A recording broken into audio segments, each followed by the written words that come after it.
वो कन्या अपने घर जाती है और अपने घर में रहने लगती है। प्रातः काल पूजन करने आती है। लड़का ने जो प्रतिज्ञा किया था, माँ भगवती ने ऐसी कृपा की कि उस लड़के के साथ उस कन्या का विवाह तय हो गया। लड़का मन ही मन सोच रहा है, कह रहा है कि ये तो जमाना ऐसा है कि कन्या को हम देख भी नहीं सकते हैं। शायद मेरी उसी कन्या से विवाह के संजोग बन रहा है या अगर कन्या से विवाह हो रहा है, ये तो मैं नहीं जानता हूँ। हे मैया, आपकी कई कथाएं सुने थे, आप पर पूर्ण विश्वास था। अगर उस कन्या से मेरी विवाह हो गया तो हम अपनी गर्दन काट कर आपके चरणों में चढ़ा दें।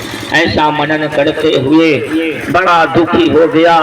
और उसे कौन बताने वाला है कि दूसरी कन्या से तुझे विवाह हो रहा है। बारात की तैयारी हो गई, बारात जा रहा है। फिर भी उसी रास्ते में मंदिर पड़ा। उस मंदिर में माँ भगवती को मन ही मन से स्मरण किया कि हे माँ भगवती, आप तो झूठे निकले, कहीं वो लड़की नहीं है, आपने मेरी दूसरी जगह शादी करा दी। ऐसा कह के चला गया। उस कन्या से उसका विवाह हो गया। जब कन्या से विदा लेकर के वह जब बाहर चलने लगा तो मंदिर से कुछ पहले दूरी पर था तो माँ भवानी ने ऐसी कृपा की कि बहुत चिड़ चोर से हवा चल गया। और हवा चला तो पालकी का पर्दा हट गया और लड़का देखा तो देखते ही रह गया। कहा वो जिस माँ भवानी से मैंने प्रतिज्ञा किया था वही कन्या से मेरी विवाह हो गया। ऐसा मन में विचार कर ही रहा था, तब तक वो मंदिर के समीप आ गया। तो चार पालकी वाले से कह रहा है, हे पालकी वाले भैया, आप यहीं रुको जरा, मैं मंदिर होके आता हूँ। उस लड़के ने तेजी से मंदिर पहुंचकर माँ भगवती के सामने खड़ा होकर कहा कि हे मैया भवानी, हमने तो आपको न जाने क्या क्या कह दिया, आपने तो सत्य कर दिखाया। अब मैं अपनी प्रतिज्ञा पूरा करता हूँ। तलवार निकाला और झट से गर्दन काट करके माँ के चरणों में चढ़ा दिया। बोलो अम्बा मैया की। अब इधर उनकी पत्नी अब चार कहार पार के लिए इंतजार कर रहे हैं, अभी तक नहीं आए। तो कन्या कह रही है कि हे भैया, जाके जरा घर में देखो उस मंदिर में क्या हो गया, अभी तक तुम्हारे जीजा वापस लौट के नहीं आए। जैसे ही वो जाता है अपने जीजे को देखता है कि धड़ अलग है, सर अलग है। उसने मन में विचार किया, अगर मैं जाके बाहर निकल कर बताता हूँ तो सारा दुनिया मुझे ही दोषी कहेगा और कहेगा कि बहनों की धन के लालच में मुझे सर काट के चढ़ा दिया। ऐसा मनन करते हुए, विचार करते हुए उसने अपना भी गर्दन काट दिया। जब देखी कन्या कि मेरा भाई भी गया, मेरा पति भी गया, दोनों लौट के नहीं आए, सूर्य अस्त होने को समय है, तो कहे कि हे भवानी, मैंने ऐसे नित्य दिन पूजा किया हूँ, आज क्या हो रहा है। वो दोनों मंदिर से वापस नहीं आए। जब वो दोनों मंदिर के अंदर जाते हैं, देखते हैं कि मेरा पति देव अलग पड़े हैं, मेरा भाई अलग पड़ा है। बड़ा दहाड़ मार मार के रो रही है, कह रही है कि हे मैया, मैंने आपको इसी दिन देखने के लिए पूजन किया था, ऐसा क्या हो गया, ऐसा कौन सा गलती कर दिया जो आज मुझे ये दिन देखना पड़ रहा है। मैं नित्य दिन आपकी पूजा की हूँ। हे भवानी, अगर यही दिन देखना था, इससे पहले आप मुझे ही प्राणों की बलि क्यों नहीं ले ली। इतना सुनते ही मैया प्रकट हो गई, कह रही है कि हे पुत्री, इसमें मेरा कोई कसूर नहीं है। या तो तुम यहाँ पूजा कर रहे थे या बालक घूमते ही आया था, तुझे देख करके मन में प्रण किया कि अगर इस कन्या से विवाह हो जाएगा तो हम अपना सर काट कर आपको अर्पित कर दूंगा। इसने अपना पूरा किया, मैंने भी अपना पूरा किया, इसमें मेरा क्या दोष है। अब रहा तुम्हारे भाई की, तो तुम्हारे भाई ने इस अंदर आकर के देखा, उस जगत में अपकृति होने के कारण, बदनामी होने के कारण उसने भी अपना धड़ अलग कर लिया।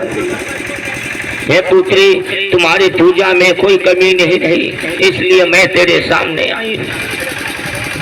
रोते रोते कहे कि हे मैया, अगर मेरी पूजा में कोई कमी नहीं है तो मेरे स्वामी का, मेरे भाई का सिर जोड़ दो। तो मैया कहे कि जाओ, ऐसा ही होगा, जुड़ जाएगा, और जाके स्वयं चटाओ। और रोई, बड़ा बिलख रही थी, और उसने क्या कि रोते हुए, बिलखते हुए, जाते हुए अपने भैया का सर अपने स्वामी में जोड़ दिया, और अपने स्वामी का सर अपने भैया में जोड़ दिए। अब तो सर जुट गया। बोलो मैया भवानी की जय। अब वो कन्या दहाड़ मार मार कर रोने लगी कि हे मैया, आपने तो कहा, हमने सर तो जोड़ दिया, जुट गया, लेकिन मेरे से तो गलती हो गई। मेरा पति परमेश्वर का सर मेरे भाई में, मेरे भाई का सर मेरे पति परमेश्वर में, अब मैं इसके साथ कैसे रहूंगी। बड़ी रोने बिलखने के बाद मैया प्रकट हुई। मैया कह रही है कि जाओ, इस जगत में मेरा प्रचार प्रसार करो, मेरी भक्ति करो, आने वाले समय में हम तुम्हें मिलन करवाएंगे।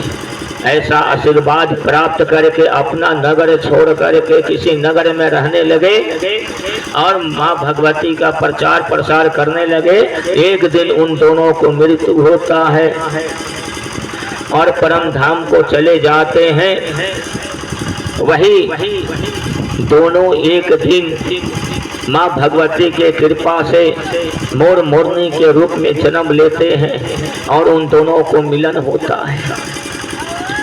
मैया भवानी की ऐसी कृपा है, जो माँ भगवती के चरणों में नित्य दिन आराधना किया वह पूरा होता है।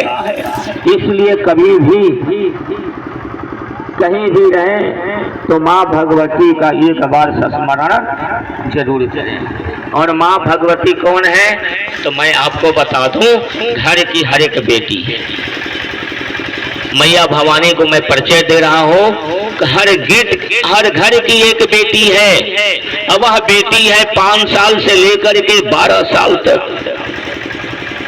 5 साल की उम्र से लेकर के 12 साल की उम्र तक के जितने भी कन्या हैं वह देवी हैं। उनकी आराधना, उनकी पूजा करेंगे।